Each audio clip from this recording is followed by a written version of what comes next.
എല്ലാ സജ്ജനങ്ങൾക്കും എൻ്റെ പുതിയ വീഡിയോയിലേക്ക് സ്വാഗതം. ഇന്നിവിടെ നമ്മൾ പഠിക്കാൻ പോകുന്നത് ദശകം 16 നരനാരായണ അവതാരവും ദക്ഷയാഗവും. കഴിഞ്ഞ ദശകത്തിൽ നമ്മൾ കപിലോപദേശമാണ് പഠിച്ചത്. കപില ഭഗവാന്റെ അവതാരത്തിന് ശേഷം ബ്രഹ്മപുത്രനായ ദക്ഷൻ സ്വയംഭുവ മനുവിൻ്റെ പുത്രിയായ പ്രസൂതിയെ കല്യാണം കഴിച്ച് അവളിൽ 16 പുത്രിമാർക്ക് ജന്മം നൽകി. 13 പേരെ ധർമ്മരാജാവിനും സ്വത എന്നവളെ പിതൃക്കളിലും സ്വാഹ എന്ന കന്യകയെ അഗ്നിദേവനും സതീദേവിയെ ഭഗവാന്റെ തന്നെ അംശമായ ശ്രീ പരമേശ്വരനും വിവാഹം കഴിച്ചു കൊടുത്തു. ധർമ്മരാജാവിൻ്റെ പത്നിയായ മൂർത്തി എന്ന പേരുള്ള മകൾ സകലരും വാഴ്ത്തുന്ന അങ്ങയുടെ അംശാവതാരമായ നാരായണമൂർത്തിയെ സഖാവായ നരനൊപ്പം പ്രസവിച്ചു. അങ്ങയുടെ അവതാരകാലത്ത് ആനന്ദം കൊണ്ട് ദേവഗണങ്ങൾ പെരുമ്പറ മുഴക്കിക്കൊണ്ട് പുഷ്പങ്ങൾ വർഷിച്ചു.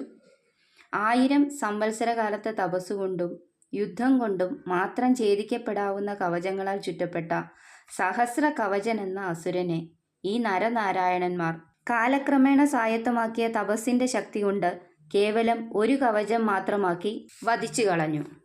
പിന്നീട് നാരായണമൂർത്തി സഹോദരനായ നരനോടൊപ്പം മോക്ഷം ലഭിക്കാനുള്ള ധർമ്മത്തെ അനുഷ്ഠിച്ചും മറ്റുള്ളവർക്ക് ഉപദേശം കൊടുത്തുകൊണ്ടും ബദ്രികാശ്രമത്തിൽ പാർത്തുവന്നു. അക്കാലത്ത് ദേവേന്ദ്രൻ നാരായണമൂർത്തിയുടെ ഇന്ദ്രിയ നിഗ്രഹം, തപശക്തി എന്നിവയിൽ അസൂയയുണ്ടായിട്ട് കാമദേവനെ അദ്ദേഹത്തിൻ്റെ അടുത്തേക്ക് പറഞ്ഞയച്ചു.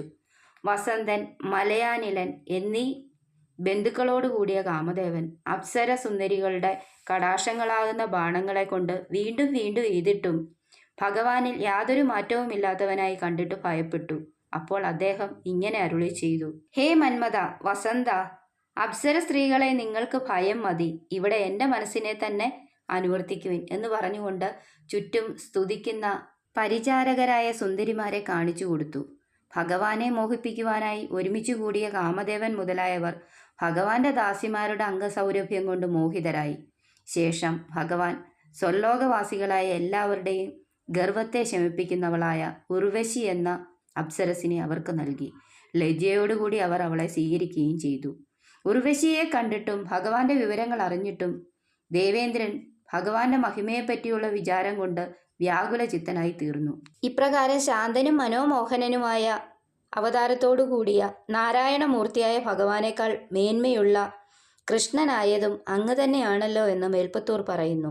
ദക്ഷനാകട്ടെ ബ്രഹ്മാവിൻ്റെ അധിക ലാളന മൂലം രജോ ഗുണത്താൽ വിവേകമില്ലാത്തവനായി ഭഗവാനിൽ കൂടി വലിയ ബഹുമാനമില്ലാത്തവനായി തീർന്നു. അച്ചടക്കമില്ലാതെ അങ്ങയുടെ അംശമായ പരമശിവനെ ദൂഷിക്കുവാൻ തുടങ്ങി. ശിവനോടുള്ള വിരോധത്താൽ യാഗത്തിൽ തൻ്റെ സ്വന്തം മകളായ സതീദേവിയെ അപമാനിച്ചു. അങ്ങനെ സതീദേവിയുടെ ആത്മാഹൂതിക്ക് കാരണക്കാരനായി തലയറുക്കപ്പെട്ട് പിന്നീട് പരമശിവനിൽ നിന്ന് ലഭിച്ച ആട്ടിൻ തലയുള്ള ജീവനുമേന്തി ഭഗവാനാൽ പൂർത്തിയാക്കിയ ശ്രേഷ്ഠമായ യാഗം കൊണ്ട് വീണ്ടും ശാന്തിയെ പ്രാപിച്ചു. സകല ദുഃഖങ്ങൾക്ക് ശാന്തിയേകുന്ന ഗുരുവായൂപുരേശ, എന്നെയും കാത്തരുളയണമേ. ഇതാണ് ഈ ദശകത്തിൻ്റെ അർത്ഥം. ഇനി നമുക്ക് ദശകം ചൊല്ലിയാലോ. ദശകം 16 നരനാരായണ അവതാരവും ദക്ഷയാഗവും. ഓം നമോ ഭഗവതേ വാസുദേവായ.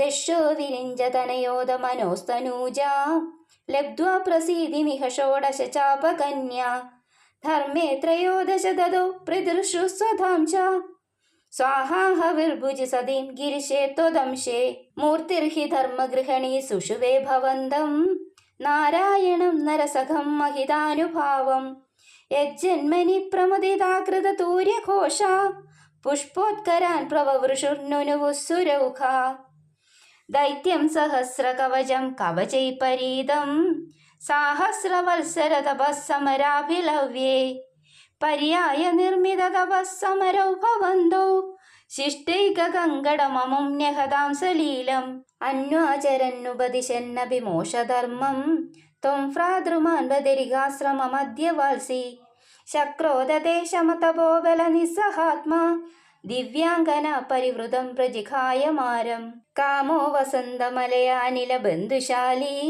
കാന്താകടാശ വിശിഖൈർവികസദ്വിലാസൈ വിദ്യൻ മുഹുർമുഹുരകമ്പമുദീശ്യ ചത്വാ ഭീതസ്ത്വയാദ ജഗതേ മൃദുഹാസഭാജ ഭീത്യാലമംഗജ വസന്തസുരാംഗനാവോ മന്മാനനം തിഹ ജുഷദ്വമിതി ബ്രുവാണ ത്വം വിസ്മയേന പരിതസ്തു വദാമ തേഷാം പ്രാദർശയസ്വപരിചാരക കാതരാക്ഷി സമ്മോഹനായ മിളിത മദനാദയസ്തേ ത്വദ്വാസിക പരിമളൈകില മോഹമാപു ദത്താം ത്വയാ ജഗൃഹു സ്ത്രപയൈവ സർവാ സ്വർവാസി ഗർവശമനീം പുനരുർവശീം താ ദൃഷ്ടോർവശീം തവ കഥാം ച നിശമ്യ ശക്രാ പര്യാകുലോ ജനിഭവൻ മഹിമാവമർഷാത് ഏവം പ്രശാന്തരമണീയതരാവതാരാത് ത്വത്തോദിഗോ വരദ കൃഷ്ണതനുസ്ത്വമേവ ദശസ്തു ധാതിരതിലാളനയാരജന്തോ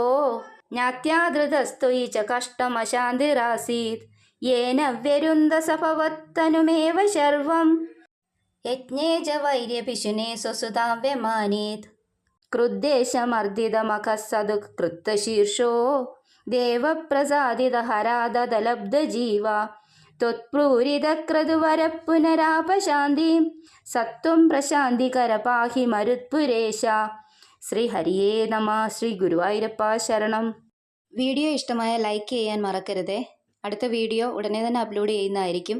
പെട്ടെന്ന് കിട്ടാൻ സബ്സ്ക്രൈബ് ചെയ്യാനും മറക്കരുത്.